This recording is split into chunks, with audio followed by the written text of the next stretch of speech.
Tere taas Euroopa Parlamendis Brüsselist. Mul on rõõm kõiki tervitada. Aega nädala kokkuvõtteks on neljapäeva õhtu vahetult enne, kui ma hakkan liikuma lennujaama, et tulla tagasi kodumaale. On mitu olulist asja, millest rääkida ja mida arutada.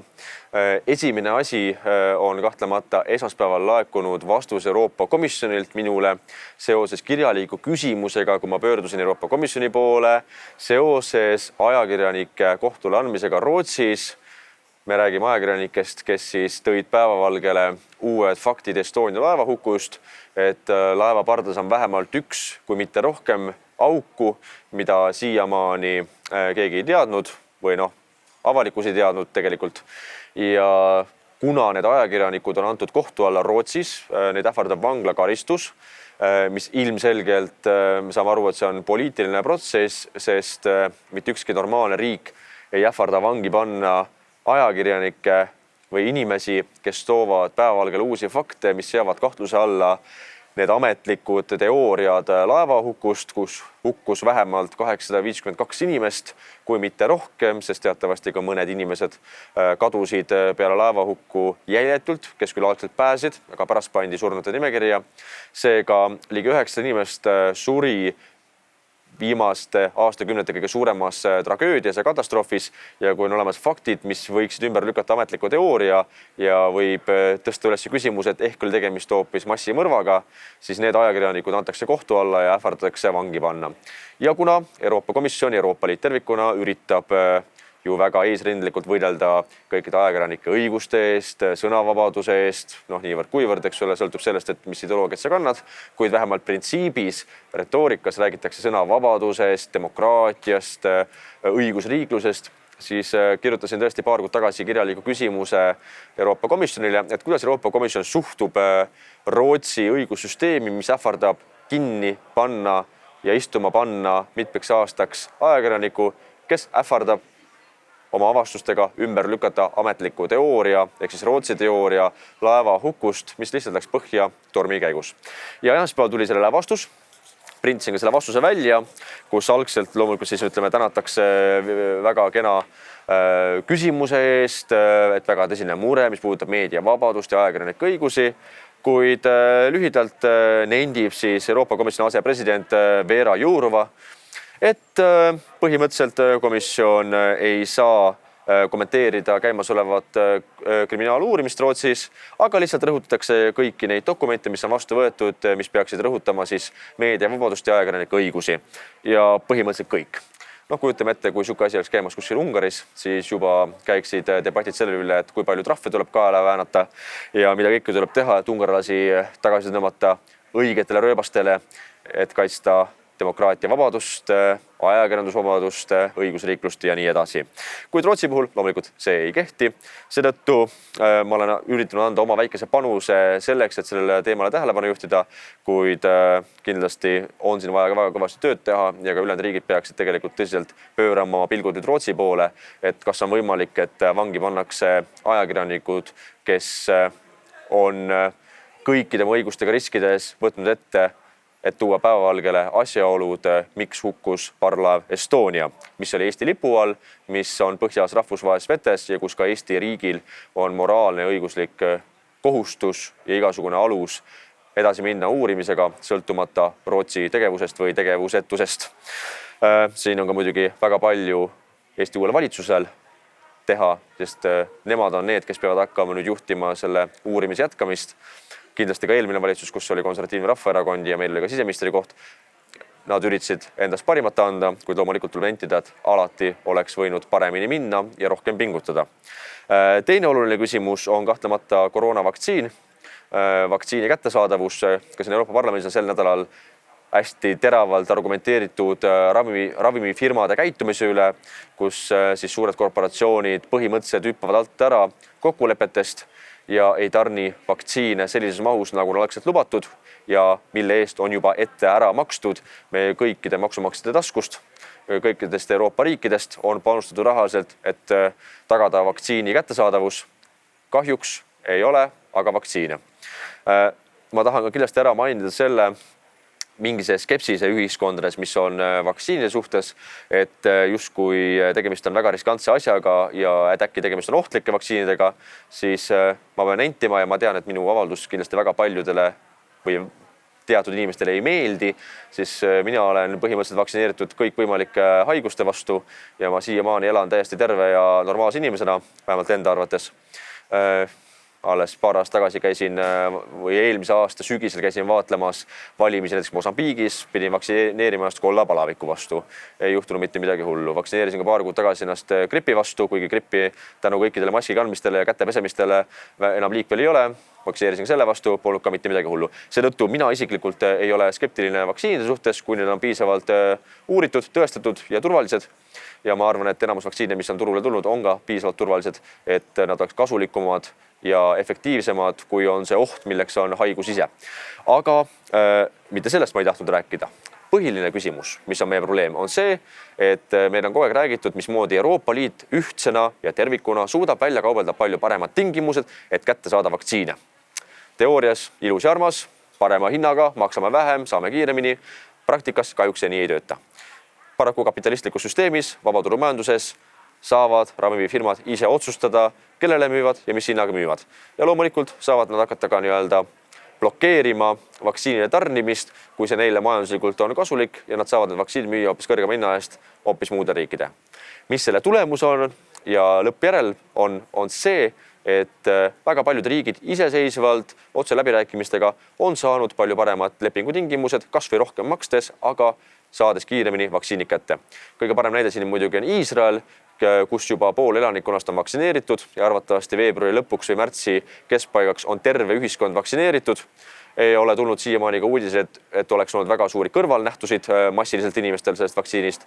Seega võib ju öelda, et see on ennast õigustanud ja võib juhtuda, et kevadeks on võib-olla Iisrael üks vähesed riiki maailmas, kes saab ennast taas avada majandusele, hakata lappima majanduskahjusid ja taas pöörduma tagasi normaalsuse juurde, igapäevaelu juurde, kus sa ei pea käima õues maskidega või täitma mingid jaburid deklaratsioone, et minna lennuki peale, sõita mujale riiki. Seega Iisrael on seda suutnud teha otse läbirääkimistega, makstes küll 3-4 korda rohkem raha vaktsiini eest, kui on seda teinud Euroopa Liit, kuid lõppkokkuvõttes vahet ei ole, kas me maksame ühe doosi eest 10 eurot või 20 eurot või 30 eurot. Küsimus on selles, kui kiiresti need ravimid jõuavad sinu riiki ja kui kiiresti aitavad nad probleemi ära lahendada, milleks on täna koroonaviirus. Seega, tsentraliseeritud juhtimine Euroopa Liidus ei ole ennast õigustanud, see on läbi kukkunud, see on totaalselt põrunud ja kõik need õigustused sellest, kuidas muud varianti ei olegi, peame lootma Euroopa Liidu läbirääkijatele, meie ühtsusele. No kuulge, see on ikkagi totaalne puru silma ajamine, sest on olemas väga häid näiteid maailma riikidest nagu Iisrael, Suurbritannia ja teisedki riigid, kes on suutnud iseseisvalt palju kiiremini saada palju parematel tingimustel vaktsiinid kiiresti kätte. Üks väikene ka naljakas fakt muidugi kuulajatele, vaatajatele, kui räägitakse vaktsiinidest, siis on üks osa ühiskonnast, kes ütleb, et miks te annate neid vaktsiine esimesena vanuritele ja ütleme lihtinimestele ja tavakodanikele, et need on ohtlikud, tapavad ära, et miks te ei vaktsineeri ennast kõige esimesena ise näiteks, miks te ei vaktsineeri ministreid või Riigikogu liikmeid või riigijuhte, et kas te ise siis ei julge või kardate äkki või tahate enam näha neid tulemusi, mis tuleb. Ja siis, kui tuleb välja mõni korruptsioonihõnguline juhtum, näiteks kas või nüüd Sotsiaalministeeriumi kantsler Marika Priske, kes ongi Priske, vaktsineeris ennast alt hõlma koroonaviiruse vastu, siis võib öelda, et palun väga, vaktsineeris ennast, midagi ei juhtunud, et vahet ei ole, mida tehakse, alati on olemas ühiskonnas grupp inimesi, kes mitte kunagi sellega rahul ei ole, sest kui sa hakkad vaktsineerima eelisjärjekorras Riigikogu liikmeid, ministreid või kantslereid või ametnikke kuskilt ministeeriumites ja riigi juhtimise juurest inimesi, siis öeldakse, et näete, tahate krabada eelisjärjekorras endale vaktsiini, tahate ennast kõige esimesena kaitsta, jätate lihtrahva ja tavakodanikud justkui hooletusse. Kuigi siis keegi ei räägi sellest, aga palun väga, nemad on ju esimesed katsejänesed, kes lasevad enda keha peal proovida vaktsiini, et kas see ikka on turvaline ja ohutu. Ja kui nad seda ei tee ja just nimelt annavad eelisjärjekorras vaktsiinid vanadekodudele, eelsinitöötajatele, arstidele, politseinikele ja teistele tavakodanikele, siis öeldakse, et näete, nüüd tahavad riigijuhid panna tavainimesed katsejänesteks, et vaadata, mis nendega juhtub ja kui on piisavalt turvaline, siis alles lõppjärjekorras lasevad ennast vaktsineerida. Seega peab küsima siis palju inimeste käest, aga mida siis teha? Kumba teed pidi minna? Ma olen seisukohal, et kui on piisavalt tõestatud, et see on ohutu, siis tuleb eeljärgus kaitsta neid inimesi, kes on ohtlikus tööülesandes igapäevaselt. Need on just nimelt kiirabitöötajad, arstid, päästjad, politseinikud, ka õpetajad, kellel on kõige suurem oht nakatuda viirusega, mis iseenesest ei ole edalt ju surmav. Me teame seda kõik väga hästi, et kuni vanuseni 60-65 ja kui inimene on enam-vähem terve ja suuremaid haigusi pole, siis viirus möödub suure tõenäosusega ainult väikese köha ja rohuga, kui sedagi. Seega midagi hullu traagilisi pole. Lihtsalt see on natukene surmavam ja ohtlikum just nimelt inimestele, kes on kõrges vanuse eas, suuremate riskidega tulenevalt teistest haigustest ja neid inimesi tuleb eelkõige meil ka ühiselt kaitsta. Kuid selleks, et neid kaitsta, tuleb riigil ka iseseisvalt pidada läbirääkimisi vaktsiinitootjatega, ravimifirmadega, et saada parimatel tingimustel võimalikult kiiresti meie inimestele neid vaktsiine, mitte me ei peaks jääma ootama Euroopa Liidu läbirääkijatele ja ketrama mingit mantrat kogu aeg mingit Euroopa Liidu ühtsusest, mis ilmselgelt ei ole ennast õigustanud. Viimane teema, mis on ka üks olulisemaid sel nädalal olnud, on siis eile toimunud tsiviilasjade ja siseasjade komisjoni istung, mis on siis nii-öelda migratsioonikomisjon, mida ma olen ka varem rääkinud. Ja seal üheks päevakorrapunktiks oli migrantide olukord ja pagulaste olukord Kreeka saartel. Esinemas oli Euroopa Komisjoni esindaja ja oli esinemas läbi videosilla siis veebi teel.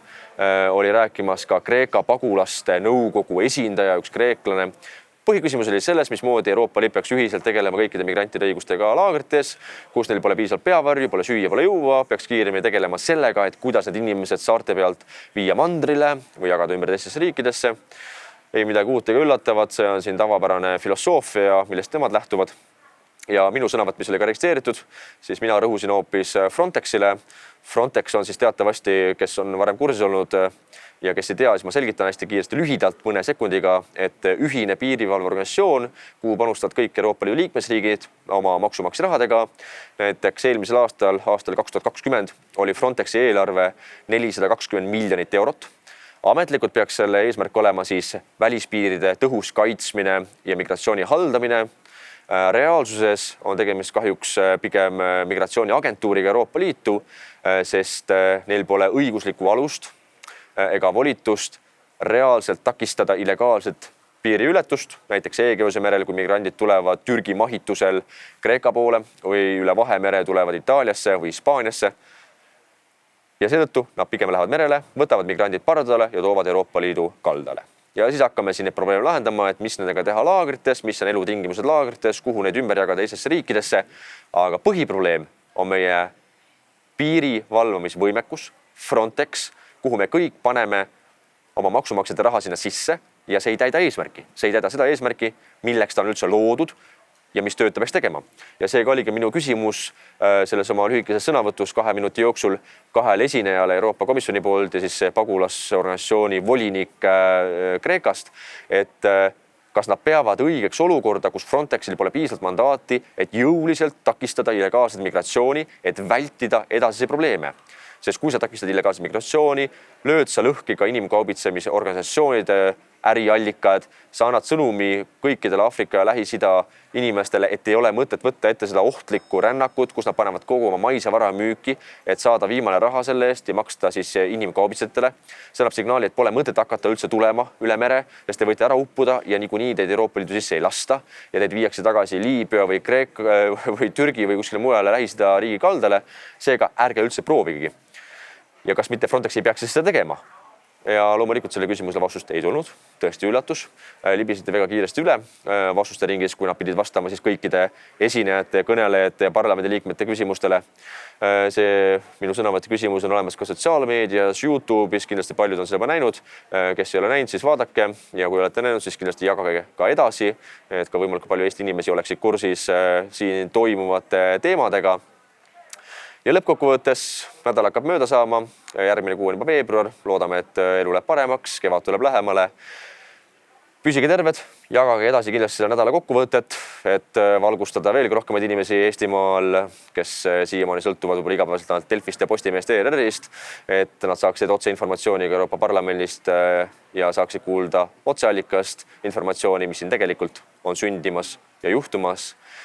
Järgmise nädala kokkuvõtteni oleme terved ja kohtume taas nädala pärast ning ikka armastusega uue päikesetõusu valitsuse suunas, sest meil on läbi aegade kõige intelligentsem, targem ja parim debateerijast peaminister Eesti Vabariigis.